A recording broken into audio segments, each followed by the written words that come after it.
Splinterlands is consistently topping the charts for DappRadar blockchain games, but recently a lot of the hype has died away. Today we're going to go through Balthazar's in-depth research report to show you why we still see it as one of the sleeping giants of NFT trading card games. Also stay tuned for an exclusive interview with Liam Labistore, the head of growth marketing at Splinterlands. It should be a great one.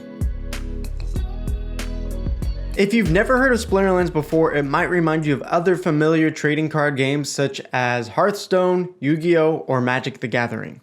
The thing that makes Splinterlands so unique though, it's actually an auto battler. So you actually pick your team beforehand, and then once you see the match, it's just a replay of what's already updated to the blockchain. The unique thing about Splinterlands, where it differs from other trading card games, is that the mana caps and the rule sets change every single game. You can't just simply pick out one deck and play that over and over and over again. You actually have to change your strategy each and every game to fit the decks that are available, the mana cap, and the rule set. Alright, I can see my opponent loves to play Magic according to the last 5 battles. We have 16 mana, which is very low, and a melee mayhem, which means we can put melee monsters and have them attack from anywhere. We're going to use our Tarsa deck for the extra melee damage because we can have melee attack from anywhere. Put our low mana cards in first. Put in our legendary Grum to see if he really pops off. And a 1 mana monster to round it out. Big hit there. We're going to get to Bloodlust. And now to finish him off. Woo! Easy victory. If you already love trading card games and you're highly competitive in them, I think Splinterlands will be a great game for you to play. There are 2 aspects of ranking up. You'll need card power, which just is a marker of how much cards you own in this game to rank up in the different leagues.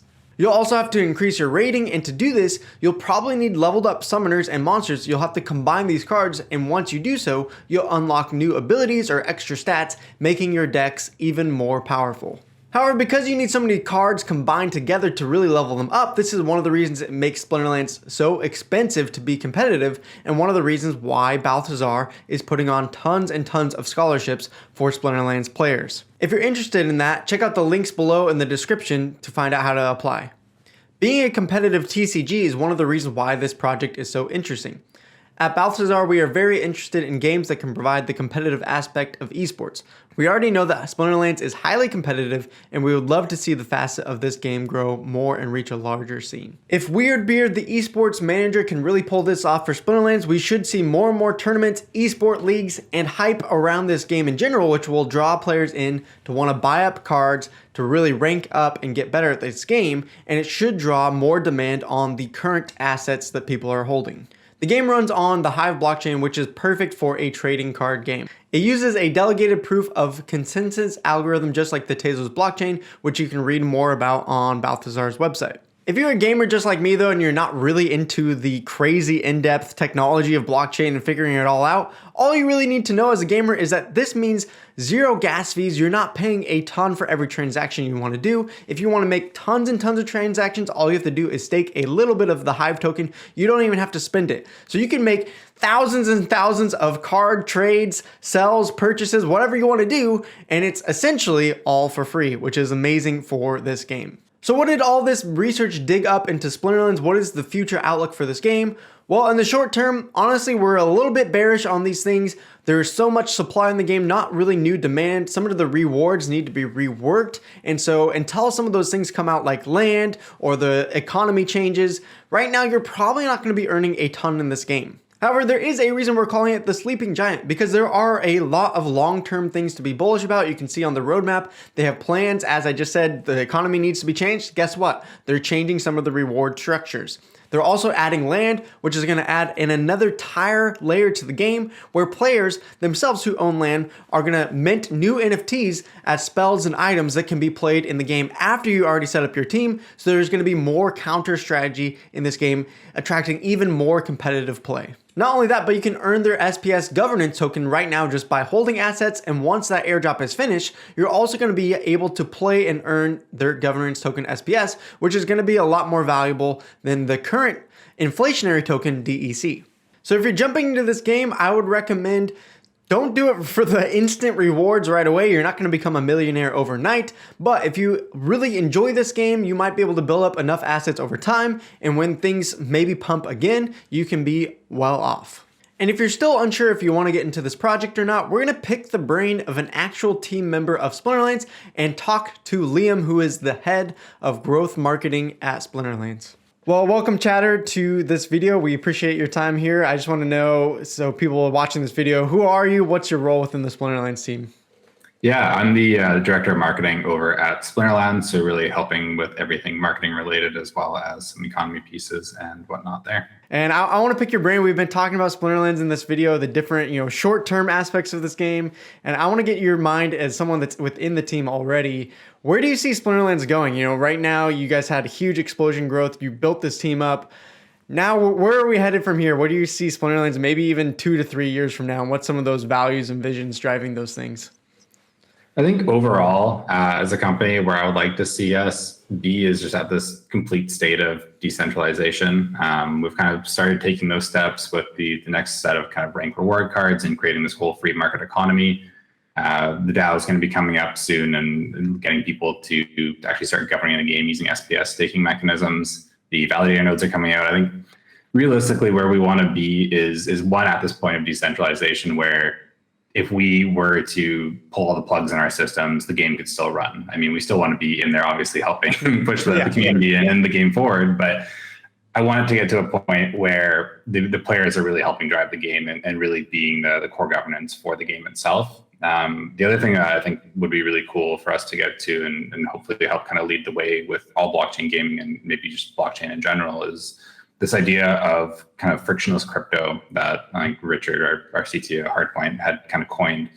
And what that is really being able to onboard and on-ramp people into these crypto communities without them realizing that they're operating within this whole crypto blockchain space. So first steps were how do we go and create their own Hive wallet for them when they first kind of buy a spellbook with us. Next, it's how do we make it similar to what you would see on Google or whatever, where you're logging in, you just open your YouTube app or any Google app and just press yes, it's me kind of thing. And all of a sudden there's all your transactions going through, there's your login, there's whatever else it is. And so I think those are going to be big next steps to starting to allow those kind of mainstream users who are a bit more wary or skeptical of the blockchain or crypto space to start migrating in and realizing that, hey, it's not just full of rug pulls or MLM or Ponzi scheme kind of players or bad actors in the space. I think it's really just how do we legitimize ourselves and as well as the rest of the industry there.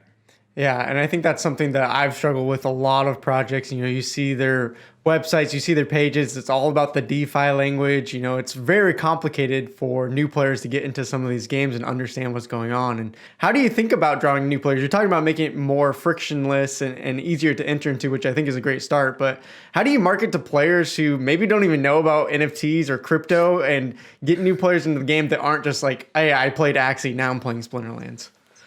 Oh man, there's so many different tangents and roads to go down there. I think first and foremost, we've seen organic, like the word of mouth, the PR, the social marketing be a huge push for us. And I think what that really comes down to is just creating games that are going to be structured around giving back to players. Like as long as we're putting our players first with everything we're doing, that goes back to the decentralization point, that goes to our airdrops, that goes to everything else that we're trying to do, things like vouchers. That really help make the user feel like they're included in the game. It makes them feel like they're not necessarily wasting their time. What you would see normally like a mainstream video game is you're going to go play this game for years and years, but when you're done, when you're burnt out, when you're ready to quit, it's like, great, that's all wasted time because I'm not getting value back out of that. I mean, it was fun and there's some like intrinsic value there, but with blockchain gaming, and it's not just Splinterlands, it's the entire kind of blockchain gaming vertical itself, is that when you're done playing, it's like, great, I've accumulated these assets. I can now go sell them. I can go buy a house with them. I can do whatever else it is. And I think that's where there's really that linkage between value and time for the players. And I think that kind of goes back to the bigger picture of marketing is how do we kind of help push that social aspect and get our own players to be our kind of core influencers and affiliates and all that fun stuff, the people that are going to really voice the entire game to the rest of the world. But otherwise, I mean, we've been doing a ton of stuff. I think in-person events has been a big play that we're trying to do going forward. So how do we build kind of hubs in every major city to start having Splinterlands events? How do we do the Esports League and have like in-person tournaments? We've been talking to a whole bunch of like major league sponsors that you're seeing in games like League of Legends, that you're seeing in games like Fortnite or Apex or whoever else, and having them be kind of jumping into the space head first is pretty awesome to see. Otherwise, the kind of traditional cookie cutter marketing is always going to be apparent. How do we run ads? How do we get kind of affiliate marketing? How do we do all that other fun stuff? But I think what's really cool about Splinterlands is there's this whole shift where it's not just B2C focused. It's not just kind of business to consumer. There's a lot of the B2B aspects too. How do we onboard those guilds? How do we actually bring in these kind of micro ecosystems within our own game to start developing scholars or to build like third-party markets and all that fun stuff? And then how do we empower them to then do their own marketing as a kind of like side tangent too? So there's so many different things we can do, but really it's just how do we keep building on each other and build this entire flywheel where everything's really just working in sync. A lot of exciting things ahead. And speaking of which, I don't know if you've read through Balthazar's insanely long research report, but one of the things they were saying in it is, right now there's some issues with the game and the economy maybe, and more so like, hey, there's a bunch of supply out there on the market, probably not as much demand, at least immediately. So short term is kind of where they're at bearish, but more so, hey, there's some really good things long term on the roadmap ahead, things that we could really see blow up this game. So do you agree with that perspective, or someone on the team, do you have a different perspective of like, hey, right now I'm just super bullish about everything? Where are you at in terms of how you see Splinterlands? Yeah, I mean, I'm super bullish about everything. I think I'm a little bit biased being able to kind of be inside looking out. But no, I think what's really cool is everything that we do, it's really building in like deflationary mechanisms too. So over time, you're not having this kind of infinitely scalable and inflatable economy. Everything's really compressed, and that's seen as like combining cards. It's seen within like SPS burn mechanisms and stuff that will be announcing with validator nodes, which is going to be hopefully announced kind of next week. So keep a lookout for that, everyone listening. But no, I think there's definitely some bearish elements when people are like, oh, hey, Chaos Legion hasn't sold out yet. Why have you only sold 8 million packs out of the 15 million? And there's going to be ebbs and flows and everything else there. And yeah, card markets are going to be likely a little bit lowered. I mean, not financial advice, but kind of what we've seen historically is as packs are still during or like in sale, card markets are a little bit lowered, and then all of a sudden they sell out and they start inflating again. They're not inflating, but they start rising again in price. And this whole kind of system really self-corrects itself. And the term I've really deemed here is this like self-cleaning oven. And I think that's what I'm most bullish about, is this whole notion that, again, there's going to be ebbs and flows, but at the end of the day, it all leads to a stronger and stronger economy every single release that we do. I think that's what's really exciting about the game. Biggest change to Splinterlands in 2022, like what's the most thing that you're like, man, I'm excited for this one thing coming this year? What would you say that is? Validator nodes, for sure. We were just talking about it, and just the mechanisms that are being put in place for it, not just the fact that all of a sudden users can start validating and doing their own transactions on the blockchain or an SPS, but it's the entire economics on the back end of that, which you can't leak yet, but you'll see there's a whole bunch of burn mechanisms and all that fun stuff really baked into it. So really excited. And then as a secondary, I mean, I'm a big player in the game. I try and play a couple hours every week if I can. But that being said, Rift Watchers is going to be pretty exciting. I was talking to Matt today, and he was saying he was working on some of the new cards. So pretty stoked to see what those look like. I know I am, and Balthazar's excited for what's ahead and for our scholars as well. So thanks for your time, and we'll keep in touch and see what you're doing ahead. So appreciate it. Absolutely. Yeah, I appreciate you having me on here. Well, I hope this Balthazar research report was helpful for you. If you want to read the full in-depth report, go to bltzr.gg or visit the links below. For now, though, peace out, Palalam, adios, and we'll see you guys next time.